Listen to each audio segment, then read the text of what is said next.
আপনিও কি সকাল সকাল লাইন ঠেলে সরকারি হাসপাতালের টিকিট কাটান? তো চলুন এবার থেকে বন্ধ করা যাক এই লাইন ঠেলা। কারণ এখন আপনি অনলাইন থেকেই আপনার হাসপাতালের টিকিট কেটে আপনি এন্ট্রি করিয়ে নিতে পারবেন। তো কি করে করবেন? চলুন সেটা আপনাদেরকে দেখিয়ে দিই। যারা মোবাইল থেকে করছেন তারা ক্রোম ওপেন করে ডান দিকে থ্রি ডটে ক্লিক করে আপনাদের ফোনটাকে ডেস্কটপ সাইট করে নিন। ডেস্কটপ সাইট হয়ে গেলে তো প্রথমে আমরা গুগলে সার্চ করে নেব, হসপিটাল টিকিট বলে আমরা সার্চ করে নেব। তো আমার সার্চ করা অলরেডি রয়েছে, তো সার্চ করে নেওয়ার প্রথম লিঙ্কটাতে আমরা ক্লিক করে নেব। প্রথম লিঙ্ক ক্লিক করার পরে আমাদেরকে মোবাইল নাম্বার দেওয়ার অপশান আসবে, তো মোবাইল নাম্বারটা আমরা বসিয়ে নেব, তারপর ভেরিফাই আমরা ক্লিক করে নেব।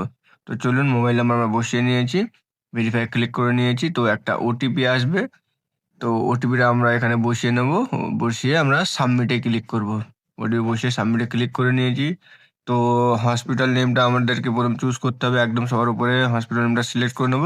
যেহেতু আমরা এসএসকেএম করবো, তো এসএসকেএম হসপিটালটা সবার নিচে আছে, আমরা চুজ করে নিয়েছি। তারপরে আমরা ডেটটা আমরা চুজ করে নেবো যে কোন ডেটে আমরা দেখাবো। যেহেতু আমরা কালকের ডেটে করবো, নেক্সট ডেতে, তো 10 তারিখে করে দিলাম। তারপরে আমরা নামটা সিলেক্ট করে নেবো, যে কোন পেশেন্টের নাম আমরা দিয়ে দেবো। তারপরে তার জেন্ডারটা আমরা সিলেক্ট করে নেবো। পেশেন্টের নাম আমরা দিয়ে দিয়েছি, তো জেন্ডারটা সিলেক্ট করে নিয়েছি। তারপরে আমরা তার বয়সটা বসিয়ে দেবো। তার বয়স ধরো 20, আমরা 20 বসিয়ে নিলাম। 20 বসানোর পরে আমরা তার অটোমেটিক ইয়ার অফ বার্থটা নিয়ে নেবে। তারপর আমরা আমাদের ডিস্ট্রিক্টটা চুজ করে নেব। ডিস্ট্রিক্ট চুজ করার পরেই আমরা পুলিশ স্টেশনটা চুজ করে নেব। তারপর আমাদের অ্যাড্রেসটা দিয়ে দেবো, পেশেন্টের অ্যাড্রেস, আমরা কোথা থেকে সে যাচ্ছে তার অ্যাড্রেস দিয়ে দিলাম। তারপর পিনকোডটা তার আমরা ওখানে বসিয়ে দিলাম। পিনকোড বসানোর পরে ওখানে লেখা আছে আধার নম্বর ফর ইউএইচআইডি ক্রিয়েশন, এটা আমাদের দরকার নেই, তো এটা আমরাকে ফাঁকা রেখে দেবো। তারপর ওপিডিটা আমরা সিলেক্ট করে নেবো ডান দিকে।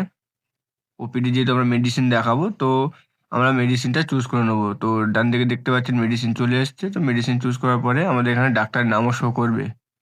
ডাক্তারের নাম শো করছে, তো আমরা এটাকে সেভ করে নেব।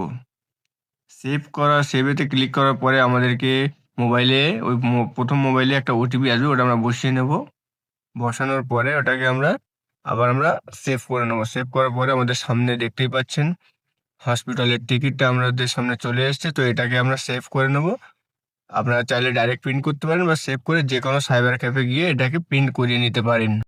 আশা করছি আপনাদের ভিডিওটা ভালো লেগেছে। ভালো লাগলে ভিডিওটাকে লাইক, কমেন্ট এবং শেয়ার করুন।